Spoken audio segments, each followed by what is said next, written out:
Hace algunos meses tuvimos la oportunidad de compartir el tema de las parábolas del reino.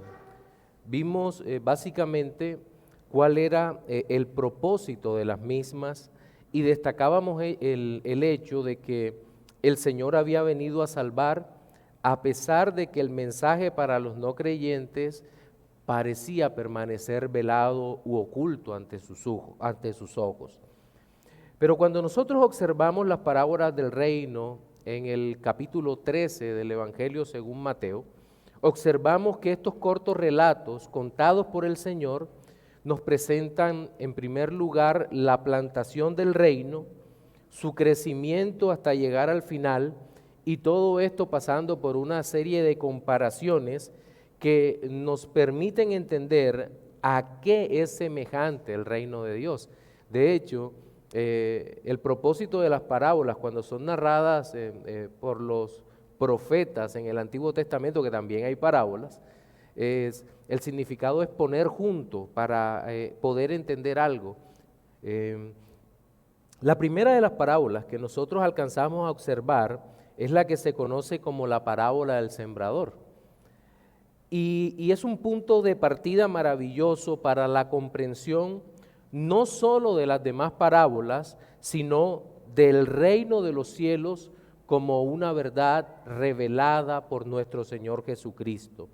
Y en nuestro sermón dominical de hoy vamos a referirnos a esta primera narración y le pido el favor que abramos nuestras Biblias en Mateo capítulo 13, versículos 18 al 23. Mateo 13, del 18 al 23.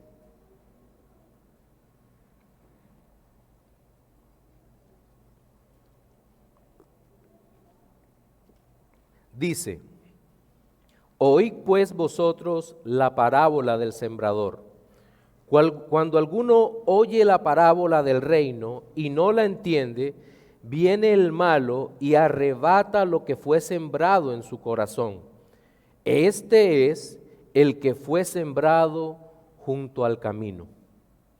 Y el que fue sembrado en pedregales, este es el que oye la palabra y al momento la recibe con gozo, pero no tiene raíz en sí, sino que es de corta duración, pues al venir la aflicción o la persecución por causa de la palabra, luego tropieza. El que fue sembrado entre espinos, este es el que oye la palabra, pero el afán de este siglo y el engaño de las riquezas ahogan la palabra y se hace infructuosa. Mas el que fue sembrado en buena tierra, este es el que oye y entiende la palabra y da fruto y produce a 100, a 60 y a 30 por uno. El texto que acabamos de leer es la explicación que nuestro Señor Jesucristo da del pasaje que conocemos como la parábola del sembrador. Como bien lo han dicho algunos eruditos piadosos, Jesús, el Hijo de Dios, es el exégeta del Padre, es decir, el intérprete. Y considero que en esta y otras partes del Nuevo Testamento tal realidad se hace patente ante nuestros ojos sin mucho esfuerzo.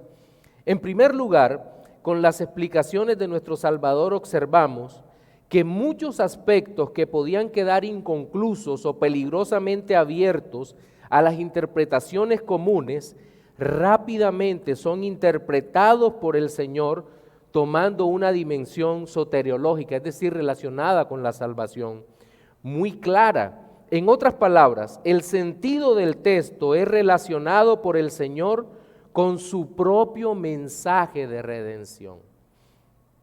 Es por eso que en la primera parte del sermón nos vamos a ocupar un poquito de definir algunos elementos, es decir, lo que podríamos considerar las convenciones para poder entender el resto de la parábola o de la explicación que nuestro Señor nos ofrece sobre este relato. Pero este no es el único de los aspectos que vamos a observar, porque no basta con explicar los elementos que forman la parábola, sino que nos ocuparemos de otros asuntos tan importantes como, por ejemplo, el hecho de que se mencionen 4 tipos de terreno y 3 de ellos parecieran malograrse o parecieran malograr el resultado de la siembra de la semilla. El último de los aspectos a considerar, antes de que se me olvide, pero vamos a ver también que el fracaso en la siembra no se debe al sembrador, sino al terreno. El terreno. El último de los aspectos a considerar es que la buena tierra es donde la semilla va a dar fruto en proporciones grandísimas que tienen que ver con la bendición de recibir el mensaje del reino de los cielos, entenderlo, creerlo y vivirlo. Entonces, cada uno de estos 3 aspectos a los que me acabo de referir, vamos a considerarlos en nuestro sermón dominical de hoy, que lleva por títulos las parábolas del reino, segunda parte. Y nos enfocaremos esencialmente en la parábola del sembrador, que es la que acabamos de leer, la interpretación de la parábola del sembrador. Bien, veamos entonces la parábola del sembrador, sus convenciones. En el versículo 18 dice, oíd pues vosotros la parábola del sembrador. Esta primera parábola que encontramos en esta sección del Evangelio según San Mateo es el relato de nuestro Señor sobre la plantación del reino de los cielos. ¿A través de qué? A través de un mensaje claro que es fácil de entender para todos los que escuchan el mensaje. No obstante, hay razones que nos hacen preguntarnos sobre el por qué muchos no abrazan el mensaje, sino que hay una negación y hasta un rechazo del mismo, y es allí cuando tenemos que ejercitarnos en la comprensión piadosa del texto. En los 3 primeros versículos del capítulo 13 del Evangelio según San Mateo, es decir, donde está este pasaje, parece que se centrara en describir lo que el Señor estaba haciendo. De hecho dice, aquel día salió Jesús de la casa y se sentó junto al mar y se le juntó mucha gente y entrando él en la barca se sentó y toda la gente estaba en la playa y les habló muchas cosas por parábolas diciendo, he aquí el sembrador salió a sembrar. Es decir, desde siempre el propósito del Señor fue entregar a un grupo específico de sus oyentes el mensaje de salvación a través de parábolas, con todas las implicaciones que ya nosotros sabemos. Es decir, muchos no entenderían ni creerían y en consecuencia no se salvarían, así como no todas las semillas que se echan en el campo dan fruto. Por esa la comparación que nuestro Señor hace. El problema que tienen algunos es que apuntan casi siempre hacia el lado negativo de las parábolas. Ay, pero te das cuenta que el Evangelio llegó para que ellos no crean y se pierdan, entonces no tiene sentido. No podemos centrarnos en el aspecto negativo, simplemente considerando que hay una proporción enorme de personas que se perderán al final, o si esa proporción de los que se pierden es mayor a las que se salvan. En fin, ese es el ejercicio que casi siempre nuestra mente tiende a hacerlo, y olvidamos la misericordia de Dios, que el Señor, aun cuando hubiese salvado a un solo hombre de los millones de millones que han existido durante toda la eternidad, el Señor mostraría su gran bondad para con ese solo hombre. Aun si el Señor no salvara a ninguno, el Señor seguiría siendo bueno en gran manera. No tendríamos por qué cuestionar la bondad de Dios. El problema es que casi siempre dentro del catolicismo romano o dentro del arminianismo que pasamos después, da la impresión como que siempre estamos valorando al hombre como esencialmente bueno. Somos demasiado humanistas cuando la Biblia dice todo lo contrario sobre nuestra condición. Entonces tenemos que tener eso en mente en las parábolas. Ahora bien, hay unos elementos comunes a las parábolas del reino. Y esos los necesitamos entender antes de seguir adelante. En primer lugar, vemos el sembrador. ¿Quién es el sembrador? Podemos deducir en el texto, sin temor a equivocarnos, que se trata del Señor.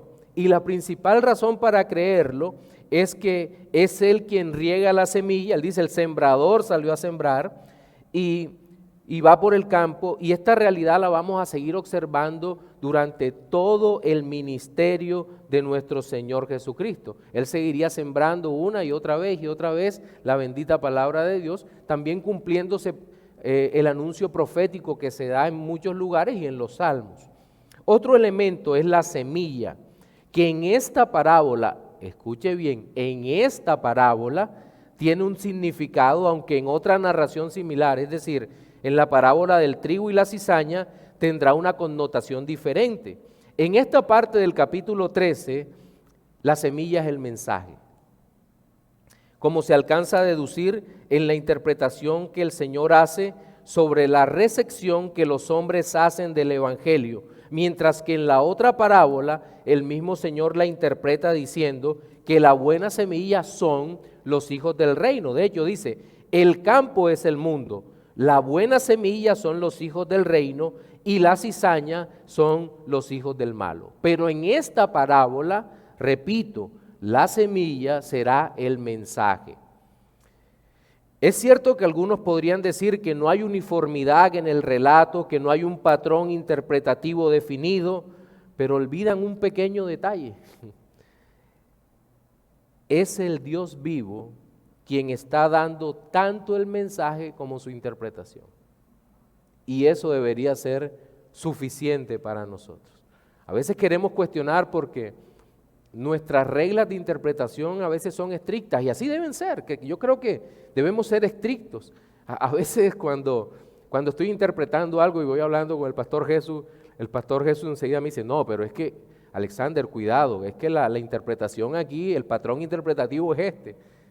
Y uno, no, sí, tiene razón, pastor. Pero a veces nosotros queremos cuestionar cómo interpreta el Señor, como hacen los liberales. No, lo que interpreta el Señor es perfecto y punto. Y eso tenemos que tenerlo en la mente. Y ahora que hablo de cosas particulares, hay elementos particulares en la parábola del Señor. Dice que mientras sembraba, parte de la semilla cayó junto al camino, vinieron las aves, la comieron, parte cayó en pedregales donde no había mucha tierra y brotó pronto porque no tenía profundidad en la tierra, pero salido el sol se quemó y porque no tenía raíz se secó y parte cayó entre espinos y los espinos crecieron y la ahogaron y parte cayó en buena tierra. Bueno, lo que quiero señalar acá, me toca volver a leer ahorita, es el terreno o clases de terreno, porque son un elemento particular de esta parábola del sembrador. Y creo que es uno de los aspectos más relevantes de la parábola que debemos tener en cuenta. La clase de terreno determina la suerte final no solo de la semilla, sino del campo mismo en donde cae. Es decir, la persona que recibe el mensaje de salvación. También en la parábola encontramos a las aves. En este caso, las aves tienen una connotación negativa, un símbolo negativo, porque son ladronas de la semilla. Y dice que es el malo. El Señor dice que es el malo, que ha caído junto al camino. También tenemos los pedregales que hacen ver el crecimiento de la fe como algo rápido y el resultado es instantáneo, es inmediato, pero todo eso no es más que un alboroto sin fundamento. Mientras que el sol, que es otro elemento que aparece aquí, que ayuda a crecer las plantas que están en buena tierra, destroza las plantas que están en pedregales. Qué tremendos contrastes hay aquí. Por otra parte aparecen los espinos, cuya connotación es ampliada considerablemente en el texto paralelo que aparece en el Evangelio según San Lucas, capítulo 8, versículo 14, que nos ayuda a entender mejor el pasaje. Dice, la que cayó entre espinos, estos son los que oyen, pero yéndose son ahogados por los afanes y las riquezas y los placeres de la vida y no llevan fruto. En el relato aparece también la buena tierra, que se trata de un corazón, pero no cualquier corazón, un corazón preparado por Dios que responde de manera positiva al mensaje del reino y junto a ese terreno aparece el fruto. ¿Qué es el fruto? El resultado esperado que en las referencias generales que el Señor hace en su palabra siempre se refiere a una clase especial de virtudes que el Señor por su Espíritu Santo hace nacer en el corazón de los hijos del reino.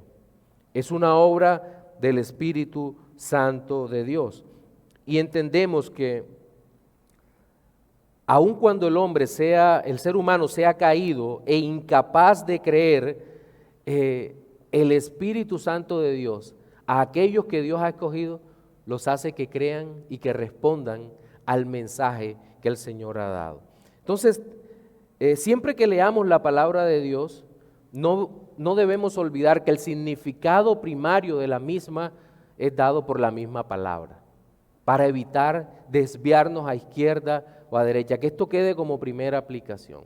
Acuérdense la norma fundamental de interpretación bíblica: la Biblia interpreta la Biblia, ¿cierto? Bien, teniendo eso en mente, habiendo hablado de las convenciones de la parábola, entremos a nuestro segundo aspecto, es decir, la parábola del sembrador, los terrenos malogrados.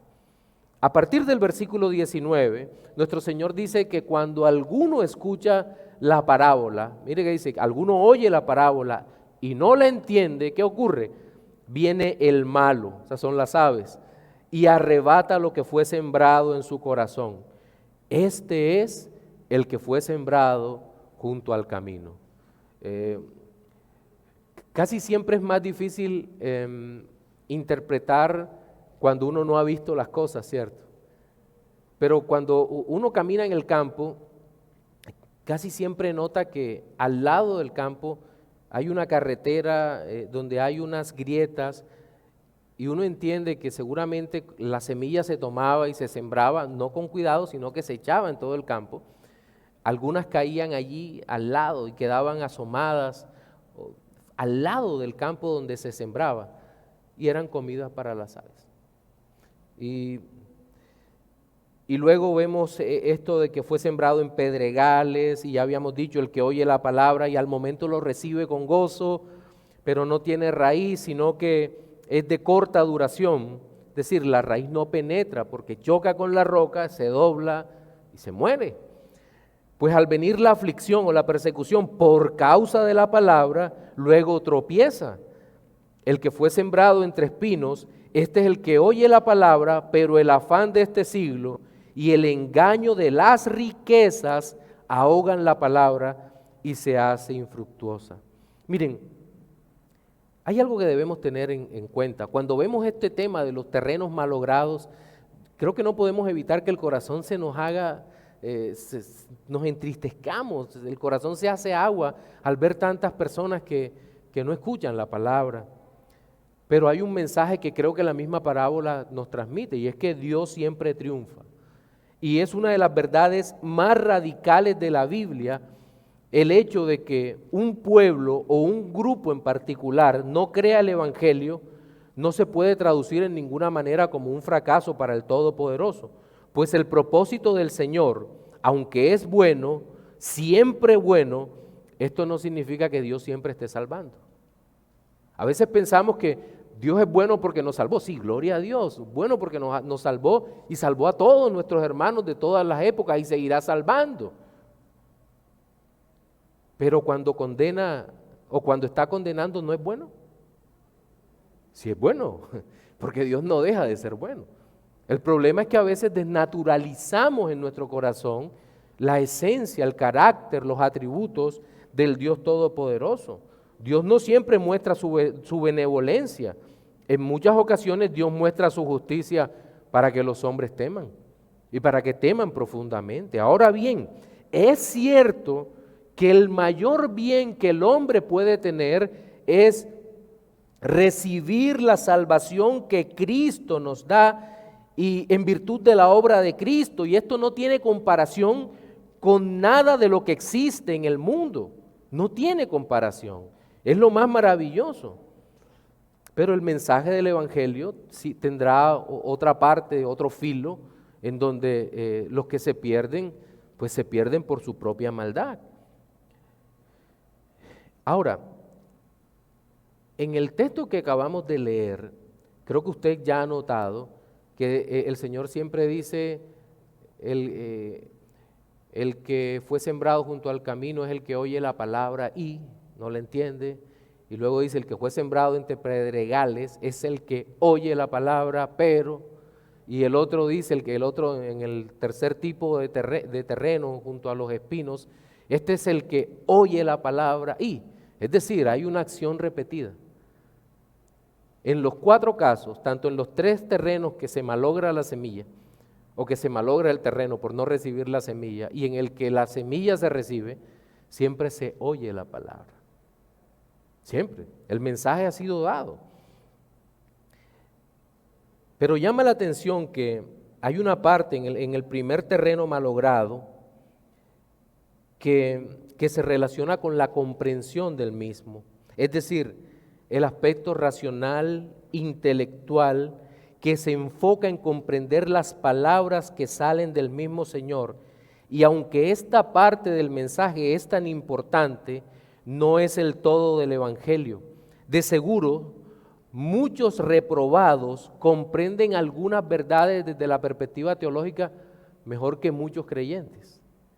Pero ¿saben qué? El problema está en que no pueden creerlas. Muchas veces he tomado libros de teólogos liberales, por ejemplo, y uno los lee y uno dice, pero ¿cómo es posible que este tipo entienda esto, pero no pueda creerlo? Porque no le ha sido dado por el Señor. Esta semilla que cae junto al camino, parece ser justo eso, que el problema no radica en la capacidad de comprender el mensaje intelectualmente, sino en la incredulidad, la cual es acrecentada, obviamente, por la acción perversa del diablo y sus huestes que roban la semilla. La mente incrédula siempre buscará una salida racionalista al mensaje del reino. ¿Con qué propósito? Para no entregarse por completo a Jesucristo. Eso ocurrirá. Para no entregar la vida a Cristo. ¿Por qué? Por la alta demanda que Cristo hace de la vida. ¿Qué nos demanda el Señor? ¿Qué pide de nosotros? Todo. Ese es el tema, todo. Todo. Y la pregunta sería, ¿estás dispuesto a entregarte todo al Señor? Ese es el punto que tenemos que considerar. Pero hay otro aspecto que no podemos dejar pasar por alto. El tema de las que caen entre piedras, ¿cierto? Y una de las condiciones que estos son los que reciben con gozo. Y hoy en día uno de los aspectos que más se explota de los seres humanos es el tema emocional, sin lugar a dudas. Se utiliza tanto la tristeza como la alegría para sacar provecho en favor de los falsos ministros. Así como la euforia es utilizada para manipular el corazón, su antónimo, que es el desánimo, también es instrumentalizado en la misma dirección. Si el hombre está alegre, feliz, parece ser una fuente de ganancia deshonesta para ciertos ministros. Si está triste, también. No importa cuál sea la emoción. Bien, eso es lo que pasa. En la parábola se hace mención a este aspecto emocional. Se nos dice que algunas personas han recibido el mensaje con gozo. Es decir, la palabra que cae entre pedregales, la cual crece muy rápido y después cuando el sol calienta, al no tener raíz, muere súbitamente. Llama la atención que el gozo del que se hace mención aquí, al parecer, es una condición temporal y para nada podría decirse que es el gozo continuo, permanente, que es producido por el Espíritu de Dios en el alma del creyente cuando da fruto abundante. Seguramente la clase de gozo a la que se refiere el Señor en esta parábola es una emoción pasajera muy común en las personas que son inconstantes o de doble ánimo. Ahora bien, quiero dejar totalmente en claro esto. Es cierto que el término griego, jará, gozo, que se utiliza aquí, es idéntico, escúchelo, al que aparece en Gálatas 5:22, cuando dice, mas el fruto del Espíritu es amor, gozo, fin. Entonces, es idéntico, pero no olvidemos que algunas realidades se expresan con las mismas palabras, pero se definen observando el contexto inmediato, y es evidente que uno y otro contexto están en contraste, están expresando realidades distintas. El corazón de las personas que se alegra cuando escuchan la palabra de Dios, yo creo que nos pasa a casi todos, que por lo general es motivo de alegría cuando observamos que alguien ha creído la palabra de Dios. Pero debemos ser prudentes en emitir una opinión personal. Debemos tener simultáneamente la esperanza de la conversión verdadera y un moderado escepticismo. ¿Frente a qué? Frente a la posibilidad de que sea una emoción. ¿Qué debemos esperar entonces? Que Dios dé el testimonio de su obra con el paso del tiempo y que podamos ver. Es decir, recibirlo como si fuera hermano, todavía, aunque todavía no sepamos, muchas veces no sepamos ni con los que tienen 30 años,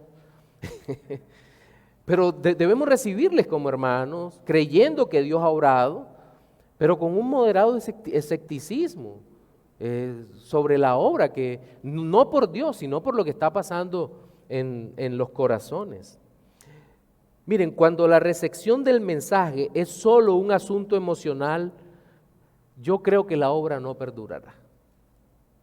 Y al poco tiempo, tal vez un poquito más largo en ocasiones, vamos a ver cómo esas personas que parecían muy afirmadas en la fe simplemente se marchitan, y cuando llegan los tiempos difíciles de persecución por causa de la palabra de Dios, como dice nuestro Señor, simplemente desaparecen. Ahora, usted y yo que somos creyentes, debemos orar continuamente por esas personas. Cuando me acordé de aquella persona que vino a la iglesia hace 5 años, duró 1 año viniendo, pero después se fue. Ore por él, llámele, porque qué tal que Dios tenga misericordia de esa persona. Bien, pero también observamos que algunos otros logran recibir el mensaje, según dice la parábola, y crecer en la fe, entre comillas, pero el asunto se torna en realidad muy difícil cuando se trata de enfrentar las realidades del mundo, es decir, se fracasa en la práctica de la piedad. Recibir el mensaje implica la necesidad de mostrar el poder transformador de Cristo en medio del mundo caído, pero el afán del mundo pareciera decirle a quienes escuchan la palabra que vivir de acuerdo a la manera que el Señor demanda es imposible. Ante esto debemos responder que para el hombre natural que solamente tiene sus propias fuerzas y la capacidad limitada de su mente caída para vivir, es verdad que no es posible. Pero para los hijos de Dios han sido dadas muchas bendiciones del Espíritu Santo para que podamos vivir de acuerdo a las demandas del Señor. Ahora, ¿qué no significa eso? Eso no significa que usted y yo recibimos algo así como superpoderes morales para enfrentar el mundo caído. No lo recibimos así, no es de esa manera. Es cierto que, como vamos a ver ahora, que el Espíritu Santo produce en nosotros frutos, pero no recibimos superpoderes morales. De hecho, ¿usted sabe con qué nos ha dotado el Señor para enfrentar el mundo caído? Pues con sus medios de gracia. Y los medios de gracia son frecuentemente despreciados por el mundo. Hablamos de la oración, la lectura de la Escritura, el poder congregarnos y algunos otros. Estos son vistos por muchos como muletas invisibles o amuletos psicológicos, y no como lo vemos nosotros en la palabra de Dios. ¿Cómo lo entendemos los creyentes? Como realidades que conectan a los hijos de Dios con su Salvador, de tal manera que el poder no está en mí mismo, sino que el poder es del Dios Todopoderoso. Mire esto, Muchas veces se nos ha dicho, la oración tiene poder. Eso es totalmente falso. La oración no tiene ningún poder. El poder lo tiene aquel que contesta la oración. A veces, no, me voy a meter en 4 horas diarias de oración porque la oración tiene poder. No, te puedes meter en 20 horas diarias y comer 4 veces al día. Por cierto, no creo que ores 20 horas porque como estés arrodillado te duermes. Así de sencillo. Recuerdo que hace algunos años el que fuera director del primer seminario donde estudié, un hombre que parecía ser muy espiritual se acerca a él y le dice, yo me levanto a las 3:30 de la mañana a orar todos los días. Y el director del seminario se lo queda mirando y dice, a las 3:30 yo estoy durmiendo. Yo me levanto a las 6. Pero usted no debería, o sea, ya cuestionando. No, yo lo que debo es orar al Señor. Y mi tiempo de oración a ti no te importa. Le habló fuerte y después nosotros, pastor, ¿usted por qué le dijo así? No, porque él cree que tiene un mérito especial porque está orando. Que hay un poder especial porque está orando. Él no entiende quién es Dios. Y a nosotros se nos prendieron las alarmas enseguida porque habíamos sido instruidos de la misma manera. Ahora, no estoy llamando a la ligereza en cuanto a la oración. La Biblia dice, orad sin cesar. Escudriñad las escrituras porque en ellas parece que tenéis la vida eterna y ellas son las que dan testimonio de mí. Y también nos dice, no dejando de congregarnos como algunos tienen por costumbre. Esos son medios de gracia. Pero mis hermanos, el poder seguirá siendo del Dios vivo, del Dios todopoderoso. Entonces, esos medios de gracia que Dios nos ha dado, que muchos desestiman, son los que nos conectan con el Señor y nos ayudan a entender al Señor. Bien, hasta aquí vemos los tipos de terrenos que se han malogrado, que la semilla ha caído junto al camino, en pedregales o en medio de espinos. Creo que usted se habrá dado cuenta que los más observadores, que los enemigos del creyente, del evangelio, siempre han sido los mismos. ¿Qué nos dice el primero de ellos? Que el diablo, el que cae junto al camino, el diablo es el que roba la semilla, el diablo es representado por las aves, ¿verdad? Intenta arrebatar la palabra del alma, pero luego vemos en los pedregales que son los que reciben con gozo, y aquí hay un tema emocional y definitivamente esto está radicado en la carne, la emoción está en la carne como tal. Entonces, y muchas veces la carne parece imitar el fruto del Espíritu Santo de Dios. Mire que aquí dice, reciben con gozo. Y cualquiera diría, wow, el gozo del Espíritu. No, es una emoción pasajera y demás. Y finalmente vemos el tercer enemigo, que es el mundo. Los afanes de este siglo, la ansiedad. Nuestro Señor Jesucristo se ha cansado de enseñarnos eso una y otra vez. Perdón, no se ha cansado. Lo ha hecho una y otra vez. ¿Cuáles son los enemigos? El diablo, la carne y el mundo. Sencillo, ¿verdad? Ahí está en esta parábola. Pero ¿sabe la buena noticia? Que el Señor venció a todos estos enemigos. Y nosotros tenemos una gloriosa victoria en Cristo como tal. Bien. Finalmente, la parábola del sembrador, la buena tierra, versículo 23 dice, mas el que fue sembrado en buena tierra, este es el que oye y entiende la palabra y da fruto y produce a 100, a 60 y a 30 por uno. Hace más de 40 años hemos estado escuchando cómo se ha venido cambiando el significado de la expresión buena tierra. En nuestro contexto actual, nuestro contexto contemporáneo, esta frase parece connotar cualquier cosa o persona que reciba dinero de parte de alguien que desea tener más dinero, bienes, salud, en fin, toda clase de éxito mundano. Pero debo decir que esto es realmente perverso y diabólico.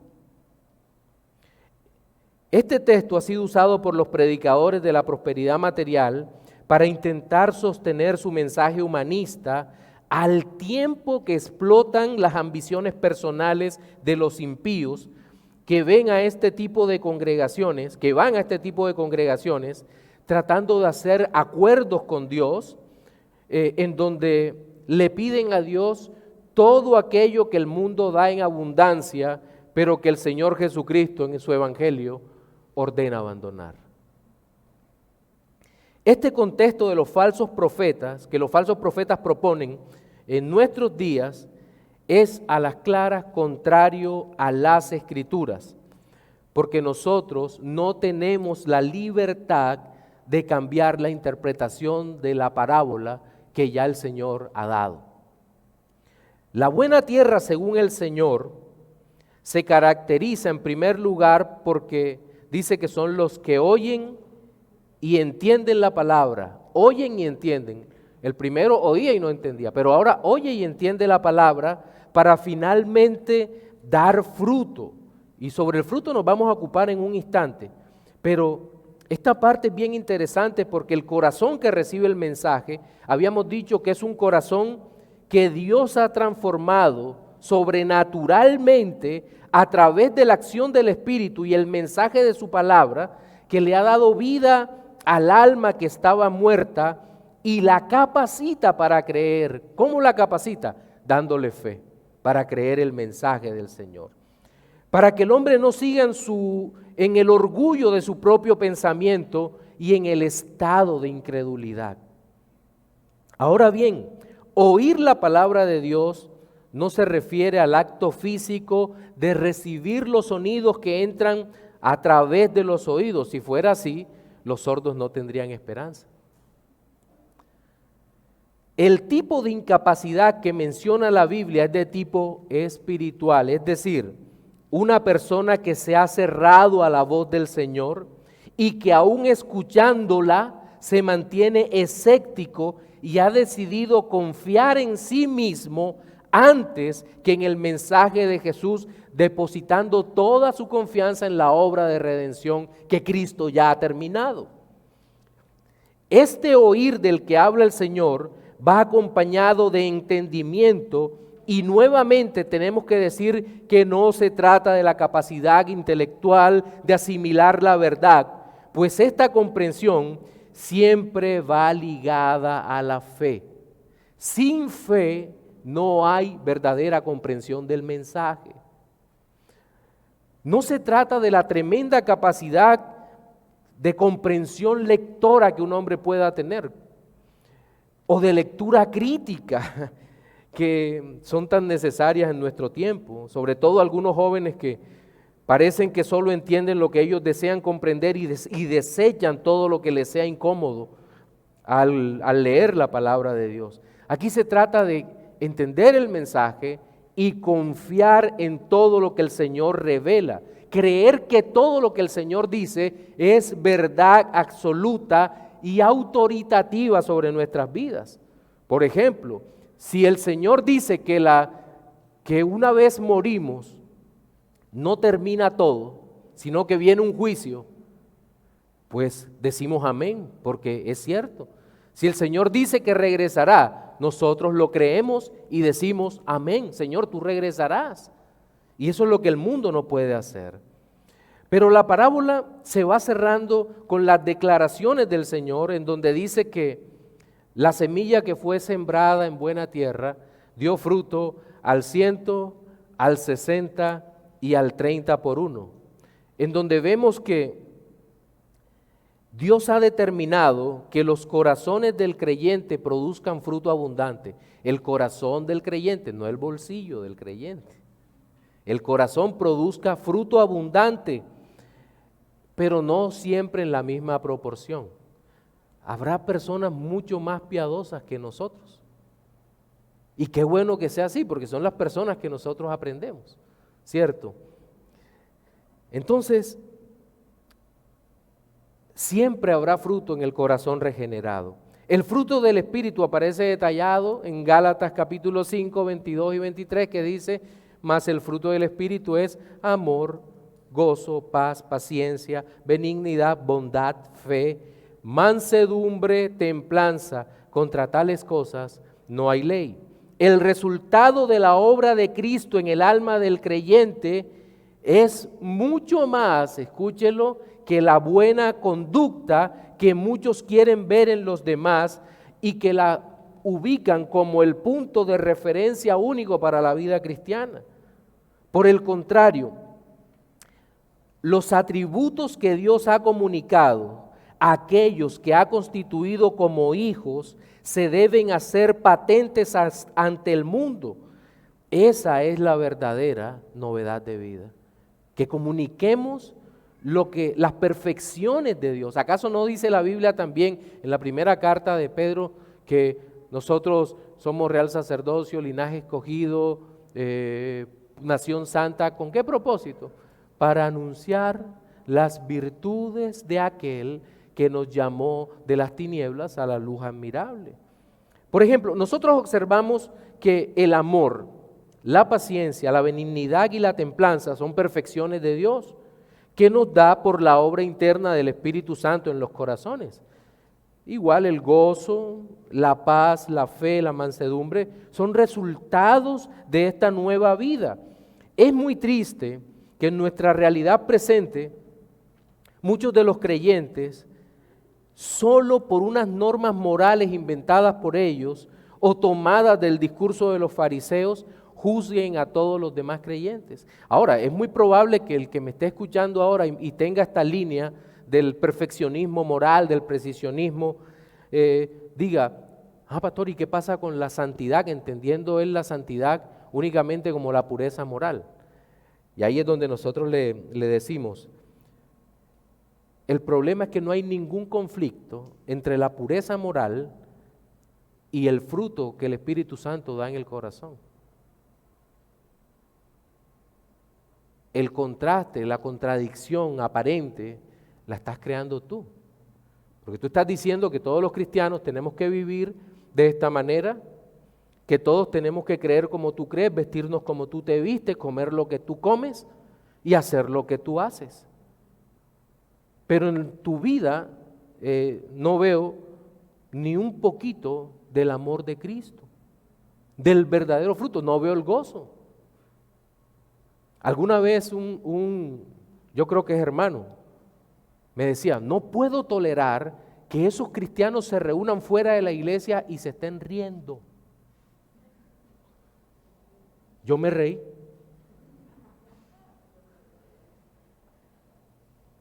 Hasta ese punto de locura se puede llegar, porque no traducen la santidad, la pureza, en términos absurdos de un comportamiento en donde hay un rostro inflexible y totalmente implacable hacia los demás y sin poder del Espíritu realmente en las almas.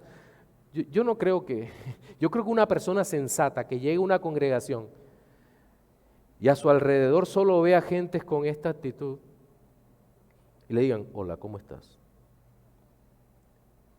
Irá 2 o 3 veces, pero la cuarta dice, yo allá no vuelvo. No hay ninguna posibilidad que regrese ahí. No veo la gracia de Dios en los corazones. Miren, no podemos crear un contraste porque no existe. La santidad, los hombres santos son hombres llenos de amor. Y yo conozco a varios de estos, llenos de profundo amor. Y sus vidas morales son un ejemplo para todos nosotros los que vamos detrás de ellos. Y muchos de ellos tienen un sentido del humor afinadísimo, maravilloso. El gozo con que viven. Y uno dice, wow, qué tremendo hombre, qué tremenda mujer de Dios. Cómo viven de maravillosa. Tienen unas vidas que podríamos decir que son unas vidas hermosas.